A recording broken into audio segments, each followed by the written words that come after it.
Alors, merci d'être venu. Comme l'an dernier, les conditions sanitaires liées à la pandémie nous imposent des contraintes inhabituelles pour la remise du Grand Prix catholique de littérature. En particulier, pour la première fois, il n'y aura pas de cocktail à la fin, alors que nous y sommes tellement habitués. Notre association des écrivains catholiques qui attribue ce Grand Prix catholique de littérature persévère cependant à le décerner. Je remercie Monsieur Jean-Pierre Lecoq, maire du 6e arrondissement, de nous accueillir dans sa mairie, malgré donc les difficultés actuelles. L'association des écrivains catholiques qui attribue le Grand Prix catholique de littérature est ancienne, puisque son origine remonte à 1886. Elle a été créée sous l'impulsion notamment d'Albert Demain et de Maurice Maignan. François Mauriac, que cite beaucoup le livre récompensé cette année, en a fait partie. René Bazin l'a présidé autrefois et Maurice Schumann plus récemment. Quand j'y suis entré, c'était Maurice Schumann qui l'a présidé. Le Grand Prix catholique de littérature a lui été institué en 1946. C'est Daniel Rops qui lui a donné son nom quelques années plus tard.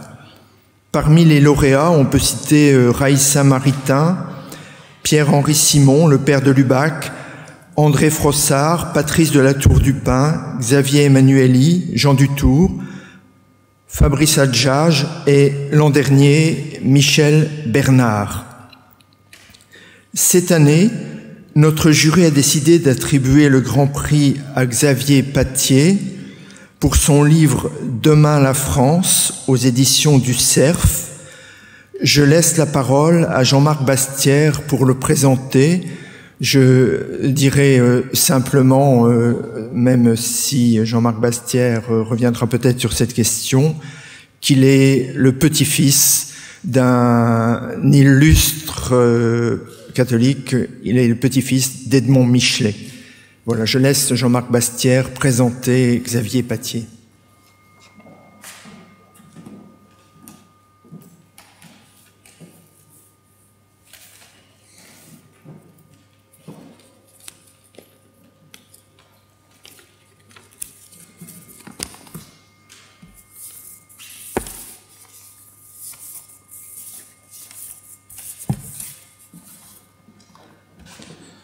Monsieur le maire du 6e arrondissement de Paris, Monsieur le président de l'Association des écrivains catholiques, cher Xavier Patier, en 1970, c'était il y a déjà plus d'un demi-siècle, mouraient à 2 mois d'intervalle 3 hommes qui avaient marqué, chacun à leur manière et à leur place, l'histoire récente de la France. Le 1er septembre, François Mauriac, le prix Nobel de littérature, incarnation de l'écrivain catholique, passait de vie à trépas. Le 9 octobre, Edmond Michelet, haute figure de la résistance, homme politique qui fut ministre, disparaissait à son tour. Enfin, le 9 novembre, Charles de Gaulle, l'homme du destin, qui avait tant lutté contre le fatalisme et le défaitisme, rendait lui aussi son dernier souffle. Cher Xavier Patier, cette triple disparition, ce qu'elle révèle, est le sujet de votre livre « Demain la France », tombeau de Mauriac, Michelet, de Gaulle. Ces 3 enterrements sonnent, selon vous, la fin d'un monde et surtout le passage à un autre monde, à un nouveau régime, pourrait-on dire, un régime qui n'est pas politique, comme la Ve République, mais métaphysique. C'est à ces 3 hommes que, liés de profondes convictions, que vous consacrez ce que vous appelez en titre un tombeau, c'est-à-dire un exercice, ici un exercice littéraire en forme d'hommage et de méditation. Dans cet essai à la fois littéraire, historique et spirituel, où il est beaucoup question de la vocation de la France, vous vous livrez aussi dans des passages plus intimes, lorsque vous évoquez notamment Edmond Michelet, qui était votre grand-père, dont vous parlez avec pudeur et émotion, et qui incarne, selon vous, la vertu théologale de la charité, celle qui ne passe pas. Vous revenez également, dans des termes très mauriaciens, sur votre adolescence provinciale, entre Brive et Marcillac, et puis vous évoquez aussi votre passion juvénile pour la vénerie, passion dont vous avez déjà parlé dans d'autres ouvrages. Mais vous me permettrez, j'espère, de faire une petite parenthèse sur votre itinéraire. Comme tout à chacun, vous avez plusieurs vies. Une vie professionnelle, vous êtes haut fonctionnaire, vous avez été, par exemple, chargé de mission au cabinet de Jacques Chirac, alors président de la République, administrateur du château de Chambord, vice-président du groupe Pierre Fabre, directeur aussi de l'information légale et administrative. Vous avez aussi une vie familiale. Vous êtes marié et père de familles nombreuses. Enfin, malgré toutes ces responsabilités déjà prenantes, vous menez une vie qui se rapproche de la vie intérieure sans se confondre avec elle. Je veux parler d'une vie d'écrivain. Vous avez écrit peu ou prou une trentaine d'ouvrages, dont une part notable de romans. Et j'ose affirmer ici que vous êtes avant tout un romancier, y compris lorsque vous écrivez des essais, comme celui pour lequel vous recevez ce prix. Un romancier, en effet, ne voit pas exactement les choses comme un historien ou un journaliste.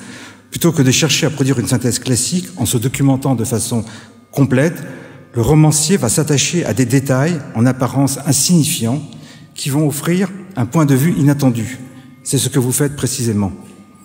De ce changement d'époque, vous explorez, selon vos termes, le souvenir intérieur et tentez de renouer, à partir de réminiscences fugitives, le fil d'une histoire invisible.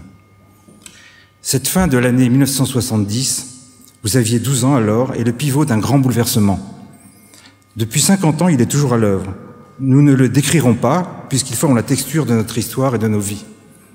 Or, ce changement socio-culturel reflète, selon vous, une crise spirituelle. La foi subit ce qu'on appelle une déconstruction et une dégradation. À rebours, ces trois hommes qui meurent en 1970 incarnaient, chacun à sa manière, un autre monde, un monde aujourd'hui disparu. Ces trois figures, écrivez-vous, avaient en commun la certitude qu'il existe une vocation singulière de la France, et rien de moins qu'une vocation spirituelle. L'affirmer aujourd'hui peut faire sourire. Or, c'est cela, l'espérance. Vertu qu'incarne, selon vous, le général de Gaulle, dans votre triptyque, votre tombeau un peu façon Renaissance, en trois. Voilà, croire et agir malgré toutes les apparences contraires, même si la situation est grave, désespérée même, en apparence. On est à l'opposé de ce qu'on appelle aujourd'hui le déclinisme. Mais revenons à François Mauriac, dont vous parlez longuement, lequel vous a inspiré en littérature. Cette grande figure des lettres incarne une espèce moins visible qu'autrefois, espèce qui, selon certains esprits satiriques, subsisterait peut-être dans quelques réserves, quelques catholiques parcs dont nous ferions partie. Je parle de l'écrivain catholique, et plus spécialement encore du romancier catholique. Mais en vérité, comme nous savons, l'esprit vivant se joue des choses trappes sociologiques. Mais qu'est-ce qu'un écrivain catholique? L'expression apparaît à une époque où la foi, encore bien visible dans la société, n'allait plus tout à fait de soi. Et quand cela ne va plus du tout de soi, comme aujourd'hui, elle subit alors une sorte d'éclipse, éclipse apparente. La notion d'écrivain catholique, comme la porte notre association, est une notion tout à fait louable et justifiée. Est un écrivain catholique, un écrivain qui confesse publiquement sa foi catholique, ce qui déjà n'est pas rien.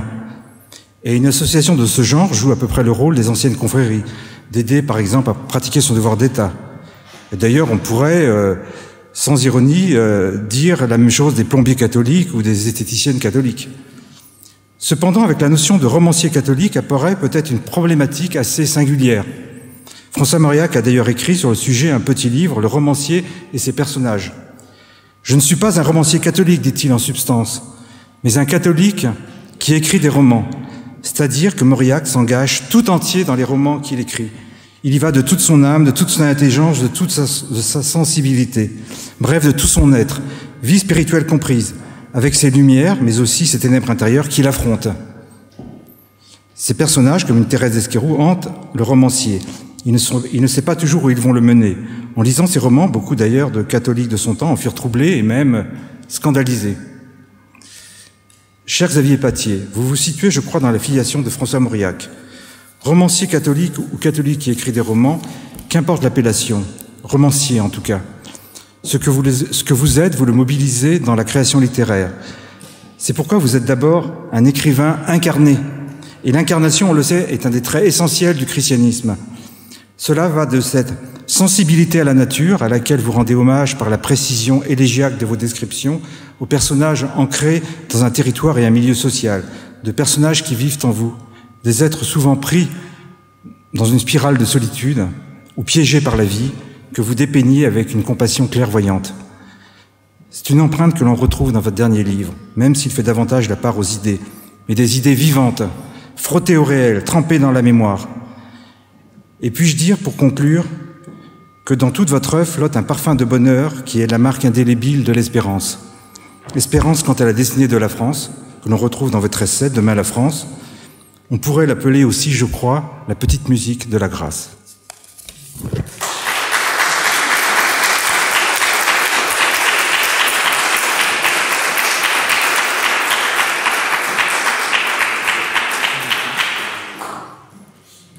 Merci, Monsieur le Président. Mais, Monsieur le maire, je ne vais pas commencer à citer tout le monde, mais le coronavirus a le mérite de faire qu'on est peu nombreux, et donc les présences sont d'autant plus appréciées et précieuses. Merci d'être là.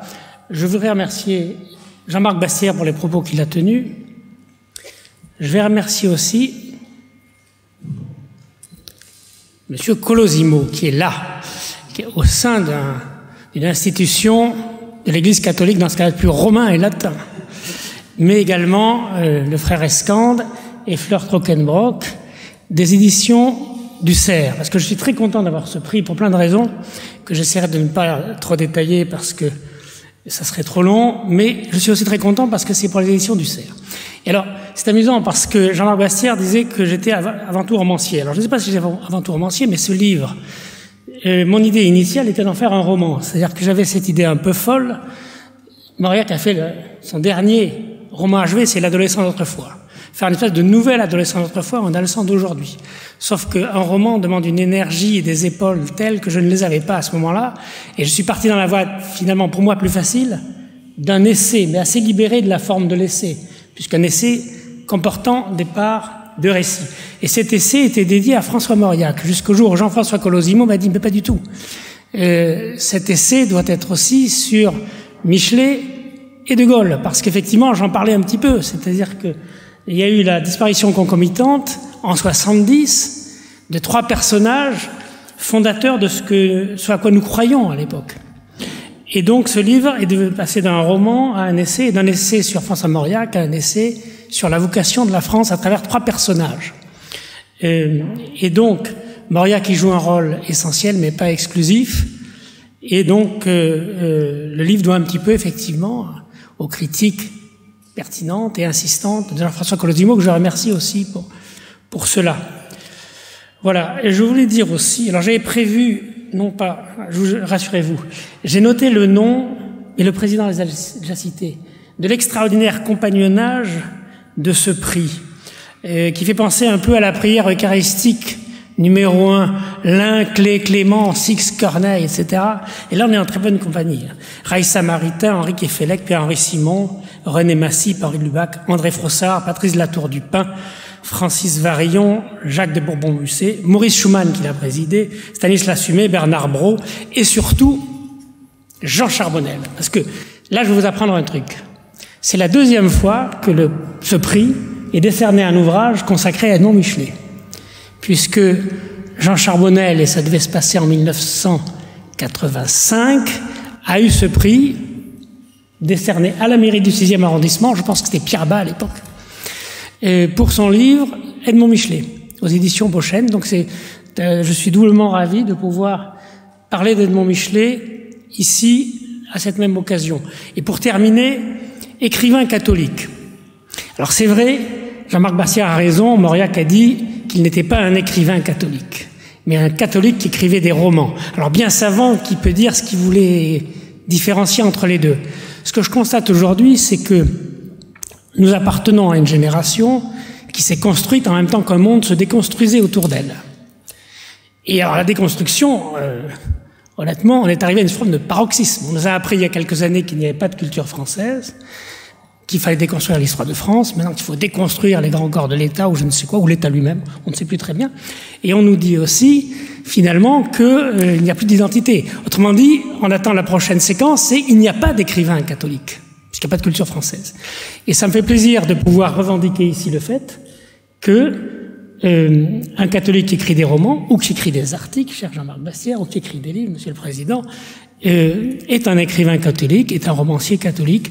Je pense que nous avons le devoir de nous revendiquer pour ce que nous sommes, et je ne veux pas être trop grandiloquent, et de dresser des étés sur la voûte, la voûte française qui est en train de nous tomber sur la tête.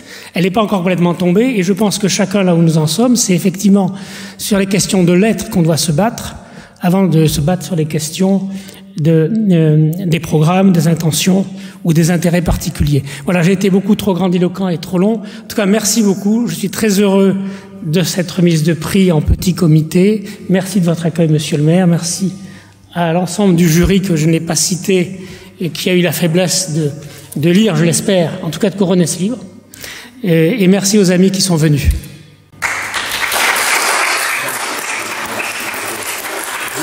Je vais dire quelques mots parce que... Oui. Alors, chers amis, j'avais prévu de démarrer en prononçant un petit discours, mais dans ce petit discours qui a été fait, enfin ce discours qui a été préparé par un de mes collaborateurs, j'avais le grave défaut de révéler le nom du lauréat. Et le nom du lauréat, c'est bien sûr Claude Polo qui le révèle chaque fois. Donc c'est pour ça que je reprends la parole, mais comme les orateurs précédents ont fait preuve d'une synthèse remarquable, je me permets de dire quelques mots, vous ne m'en voudrez pas, pour rappeler que nous sommes très honorés de recevoir une nouvelle fois l'Association des écrivains catholiques dans ces salons de la mairie du 6e arrondissement, qui existe depuis 1848, la façade avant, la façade arrière, où nous nous trouvons, les salons arrière, c'est la Troisième République. 1848, c'est la Deuxième République qui a été assez peu glorieuse, mais qui a effectivement, le premier maire était David d'Angers, qui était maire et sculpteur. Alors je ne suis pas sculpteur, mais je suis bien maire du 6e arrondissement, qui n'existait pas à l'époque, c'était le 11e arrondissement. Jusqu'en 1861, et la pointe du 11e arrondissement allait jusqu'à la barrière d'Enfer, c'est-à-dire sur la place d'Enfer-Rochereau. Que ce soit, cher Claude Polo, chère Madame Polo, pour le Salon des écrivains catholiques que vous organisez chaque fin d'année, et qui reviendra, je l'espère, dans un format peut-être un peu plus important cette année, ou bien aujourd'hui pour le Grand Prix de catholique de littérature, votre association a toute sa place à la mairie du 6e. Elle fut même domiciliée un certain temps, mesdames et messieurs, non loin d'ici. Comme vous le savez, ce quartier habite de nombreuses églises qui ont forgé l'histoire de Paris, Saint-Germain-des-Prés, une des plus anciennes, Saint-Sulpice, qui joue maintenant, après le tragique incendie de Notre-Dame, le rôle de cathédrale de remplacement, mais également les maisons mères d'une trentaine de congrégations qui sont particulièrement nombreuses, comme vous le savez, sur la rive gauche. Le 6e, et bien sûr, est utile de le rappeler, la présence de l'Institut notamment et de nombreuses maisons d'édition le prouvent, celui des lettres et des écrivains. L'Association des écrivains catholiques, vous le rappeliez tout à l'heure, a été fondée à la fin du 19e siècle, mais ce n'est qu'en 1946 que le Grand Prix catholique de littérature a été décerné pour la première fois, et vous avez rappelé les éminents lauréats qui l'ont reçu. À ces noms illustres du monde des lèvres succède aujourd'hui celui de notre lauréat, Xavier Pattier, pour son livre « Demain la France », un titre qui ne peut que nous enchanter dans cette période un peu difficile. Un prix, je le crois, amplement mérité et qui aborde des interrogations à la fois intimes et également universelles autour de la foi, de la charité et de l'espérance.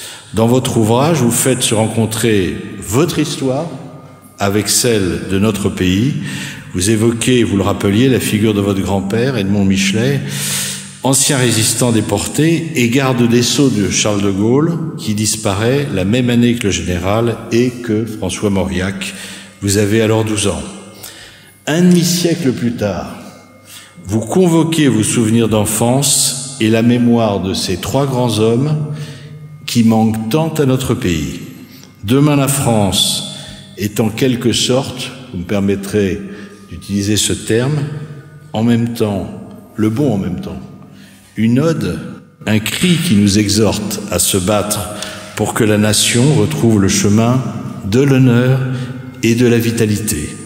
Pour quiconque a un tant soit peu de lucidité sur notre époque, votre livre est d'une brûlante actualité. Toutes nos félicitations, donc, cher Xavier Pattier, d'avoir remporté ce magnifique prix, que votre présence, mesdames et messieurs, dans les conditions que vous connaissez, en nombre réduit, mais vous représentez beaucoup aujourd'hui, votre présence nous honore et votre prix et votre livre nous honorent encore davantage. Merci à tous.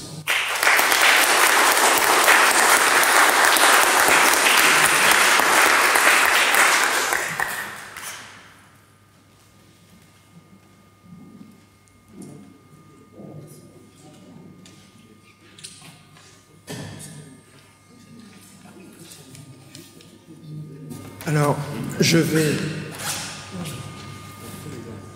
remettre les documents qui correspondent au Grand Prix. Et donc, en dehors du document Grand Prix, il y a une médaille qui a été réalisée par l'artiste catholique Daphné du Barry, qui est l'auteur de nombreuses sculptures, comme la Pietà de la cathédrale d'Auch, par exemple, ou la statue du baptême de Clovis sur le parvis de la basilique Saint-Remi à Reims. Donc voilà cette médaille qui symbolise le Grand Prix catholique de littérature. Oui, je crois que j'ai omis une erreur tout à l'heure, mais avec ces masques, bien sûr, on oublie tout le monde. J'ai cité Marc Le Fur au titre de l'Assemblée nationale, mais je voulais aussi signaler la présence de Philippe Basse, qui représente le Sénat. Alors, il ne m'en voudra pas, ça me permet de reprendre la parole, ce qui est toujours une bonne chose pour un élu. Et il est bien sûr chez lui aujourd'hui, particulièrement, puisque la mairie du 6e historiquement s'appelle la mairie du Luxembourg. Et le Luxembourg, c'est le plus beau jardin de Paris. Pour quelle raison, mesdames et messieurs? Parce que la ville de Paris ne l'entretient pas, c'est le Sénat qui l'entretient. C'est vrai que le jardin du Luxembourg est un très beau jardin. Et j'ai été content que vous rappeliez effectivement la biographie de votre grand-père qui a eu le Grand Prix catholique il y a un peu moins de 40 ans par Jean Charbonnel. Voilà, donc toutes mes félicitations à notre lauréat qui a écrit beaucoup de livres et j'espère qu'il va continuer à écrire. Et donc j'espère que nous nous retrouverons tous effectivement pour le Salon des écrivains catholiques qui est prévu le samedi 4 décembre dans ces locaux et que là nous pourrons être effectivement beaucoup plus nombreux qu'aujourd'hui. Merci. Je vais vous laisser